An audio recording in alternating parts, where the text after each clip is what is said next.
Oke, assalamualaikum warahmatullahi wabarakatuh. Bertemu lagi dengan pelajaran biologi di kelas 10. Kali ini Ibu akan melanjutkan materi tentang pencemaran lingkungan. Kalau sebelumnya Ibu sudah menjelaskan tentang pencemaran udara dan pencemaran tanah, kali ini Ibu akan menjelaskan tentang pencemaran air dan pencemaran suara. Oke ya, sekarang kita bahas yang pencemaran air.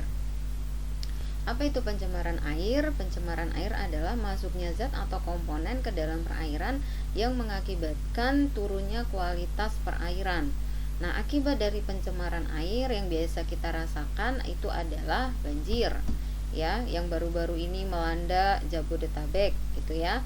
Kemudian kekurangan sumber air bersih, kemudian gangguan kesehatan, ya, penyakit kulit, gatal-gatal, ya, dan juga gangguan pencernaan.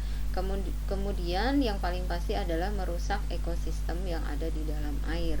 Nah, berdasarkan asal polutannya, ya, macam-macam pencemaran air yang akan kita bahas itu adalah pencemaran dari rumah tangga atau domestik, pencemaran dari pertanian, pencemaran dari industri, pencemaran dari industri pertambangan, dan pencemaran dari racun saat penggunaan untuk menangkap ikan, ya, racun atau bahan peledak. Oke, yang pertama itu adalah limbah rumah tangga. Nah, ini yang paling menyebabkan permasalahan, ya. Kita tinggal di Kota Depok itu juga menjadi masalah, gitu ya. Nah, karena apa?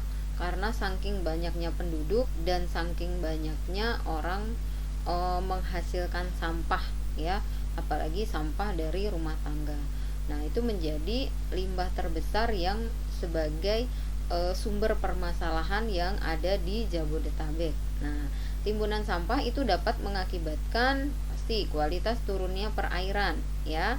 Jadi air yang sekitarnya banyak sampah otomatis akan terkontaminasi baik oleh mikroorganisme atau oleh bau yang tidak sedap. Kemudian timbulnya berbagai jenis penyakit, ya, penyakit kulit ataupun penyakit dalam. Kemudian yang paling utama itu adalah menimbulkan banjir. Kenapa dapat menimbulkan banjir? Karena sampah yang dibuang ke perairan itu akan mengendap di dalam perairan sehingga mempertebal sedimen atau lapisan lumpur yang ada di dasar perairan, sehingga saat saat air datang ataupun saat hujan lebat, maka kapasitas penampungan sungai itu menjadi lebih sedikit karena dia lebih dangkal, gitu ya.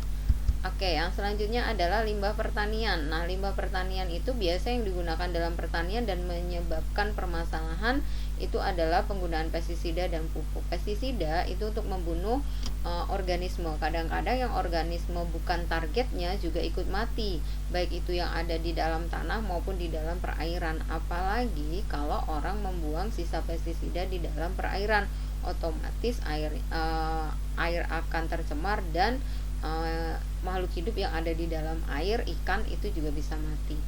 Kemudian pupuk, penggunaan pupuk kalau kita bahas di pencemaran tanah kemarin itu dapat menyebabkan tanah menjadi asam. Cuman kalau pupuk itu terbuang ke perairan menyebabkan perairan itu menjadi kaya akan pupuk atau kaya akan nutrisi.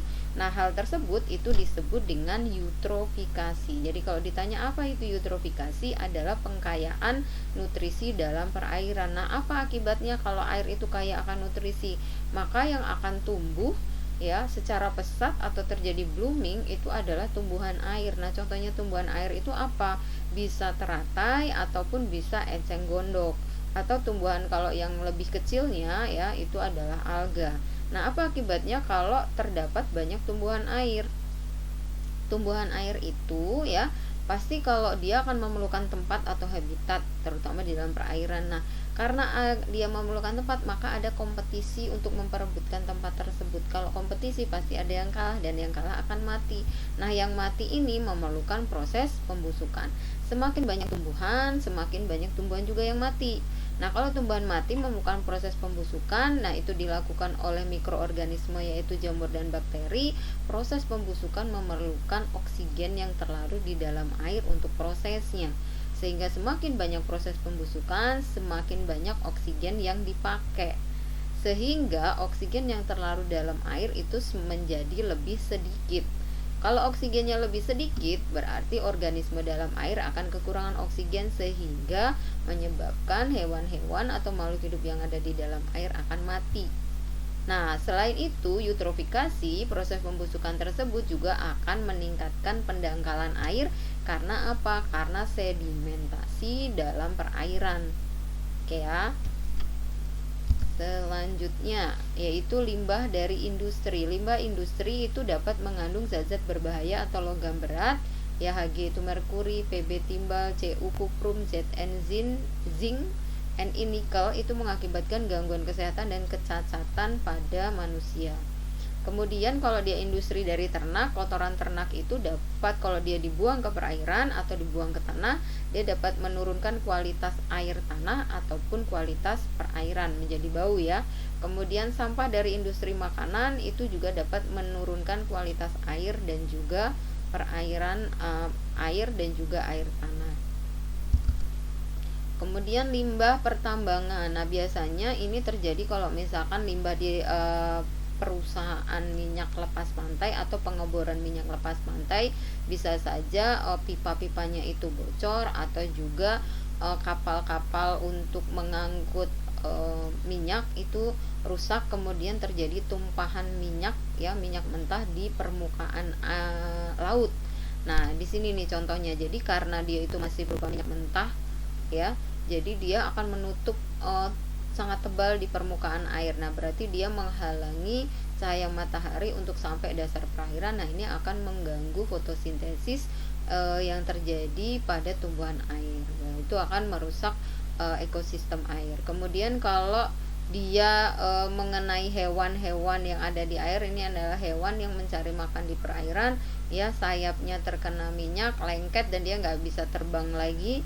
Nah, kalau manusia nggak nolong, ini pasti dia mati karena dia nggak bisa bergerak kemana-mana, seperti itu ya. Oke, kemudian limbah racun ya, atau peledak untuk menangkap ikan. Nah, racun atau peledak untuk menangkap ikan ini akan menyebabkan hewan-hewan air atau ikan yang ada di dalam air itu, dari yang ukurannya paling kecil sampai ukurannya paling besar, semuanya mati ya, sehingga tidak boleh digunakan. Jadi yang boleh dilakukan kalau pengen menangkap ikan adalah menggunakan jaring. Jaringnya pun ukurannya harus besar, karena ikan yang kecil itu tidak boleh tertangkap supaya dia bisa tumbuh dan berkembang biak. Seperti itu ya. Jadi ini sangat dilarang, tapi biasanya ada saja yang melanggar. Kemudian pengukuran pencemaran air itu ada dua ya, pengukuran secara biologi dan pengukuran secara kimia. Kalau pengukuran secara biologi berarti menggunakan indikator atau ukuran biologi atau makhluk hidup. Nah, yang pertama makhluk hidup yang digunakan itu adalah cacing tubifex ya, cacing merah atau cacing sutra. Nah, itu untuk menunjukkan bahwa perairan itu mengalami pencemaran oleh bahan organik atau sampah organik. Kenapa? Karena cacing ini sukanya tumbuh dan berkembang biak di daerah yang banyak bahan organiknya, sehingga kalau daerah di perairan tersebut banyak cacing tubifex, menunjukkan bahwa dia tercemar oleh bahan organik. Kemudian yang kedua adalah cacing planaria. Meskipun di gambar ini ukurannya besar, tapi ini mikroskopis ya. Jadi kalau biasanya dia harus dilihat dengan mikroskop atau dilihat dengan kaca pembesar. Ya, kalau ini bisa dilihat dengan mata biasa nih kalau yang tubifex. Nah, planaria ini untuk menunjukkan bahwa perairan tersebut tidak tercemar atau masih bagus. Jadi kalau misalkan di suatu sungai dicari ada enggak planarianya gitu, kalau masih ada berarti air tersebut itu masih bagus ya, tidak tercemar. Kemudian kalau bakteri E. coli, kalau di suatu perairan itu terdapat bakteri E. coli, maka perairan itu tercemar oleh feses atau kotoran manusia. Berarti manusia buang hajat di situ ya. Nah, kalau air itu mengandung E. coli kemudian langsung dikonsumsi, maka dapat menyebabkan penyakit perut atau diare. Nah, itu kasusnya di beberapa tahun yang lalu itu udah banyak ya. Jadi mengkonsumsi air yang mengandung E. coli langsung dia kena diare gitu ya. Selanjutnya itu adalah pengukuran pencemaran air dengan menggunakan kimia. Nah, ini saya mulai dari yang paling bawah ya. Nah, dengan yang paling mudah itu adalah dengan pengukuran pH. Nah, ya, dengan menggunakan pH meter kita bisa mengukur kalau pH air yang tidak tercemar itu 7 Jadi rentangnya antara 6,5 sampai 7,5 itu pH-nya netral. Di bawah 6,5 disebut asam, berarti dia tercemar. pH di bawah 6,5 itu menunjukkan bahwa perairan itu tercemar. Kemudian kalau pH di atas 7,5 itu juga perairan itu disebutnya basah, itu juga disebut juga air itu mengalami proses pencemaran. Jadi air yang baik untuk dikonsumsi itu adalah rentangnya 6,5 sampai 7,5 gitu ya. Oke, yang kedua itu adalah dengan mengukur kadar oksigennya atau disebut dengan DO atau disolved oksigen. Itu juga ada alat untuk mengukur kadar oksigen. Dikatakan air itu masih baik kalau kandungannya itu kalau diukur pakai miligram 5 mg per liter, atau kalau diukur pakai ppm part per million itu adalah kurang lebih itu 2 ppm.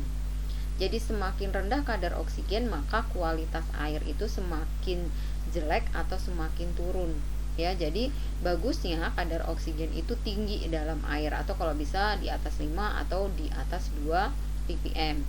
Kemudian saya ke sini ke BOD dulu ya. BOD itu adalah biochemical oxygen demand. Artinya banyaknya oksigen yang terlarut yang dibutuhkan. Ya, demand itu berarti yang dibutuhkan oleh mikroorganisme untuk mengurai bahan organik yang ada di dalam air. Semakin tinggi BOD menyatakan bahwa air itu tercemar. Jadi BOD normal itu kisarannya antara 5 sampai 7 ppm. Nah, bagaimana cara mengukur BOD? Caranya adalah misalkan kita ambil sampel di sungai A. Di sungai A itu kita ambil 1 ember air ya kan, kemudian kita ukur kadar oksigennya dengan cara DO tadi ya, kadar oksigen awalnya berapa gitu, misalkan saya contohkan aja misalkan 5 ppm gitu ya. Kemudian kita diamkan saja air yang sampel yang tadi kita sudah ambil itu, kita diamkan seminggu atau 2 minggu kemudian. Setelah itu kita ukur lagi kadar oksigennya. Oh, ternyata kadar oksigennya yang tadi awalnya 5 tinggal 1. Berarti kan selisihnya banyak ya. Dari 5 ke 1 berarti selisihnya itu 4. Nah, itu menunjukkan bahwa air tersebut mengalami banyak pengurangan oksigen, berarti proses pencemarannya tinggi. Nah, kalau misalkan ya diukur awalnya 5, kemudian diukur lagi cuman 4,5.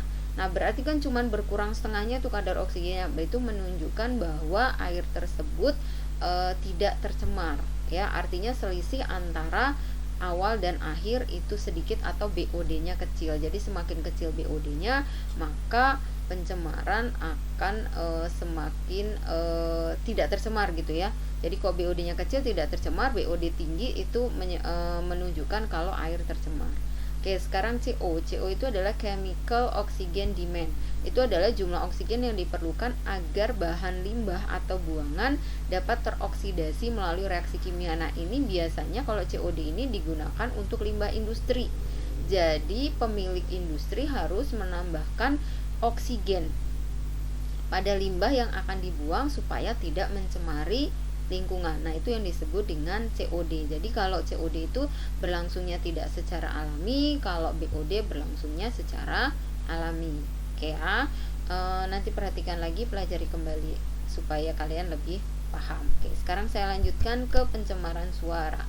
Pencemaran suara adalah keadaan di mana masuknya suara ya ke dalam suatu lingkungan yang mengganggu kenyamanan lingkungan manusia.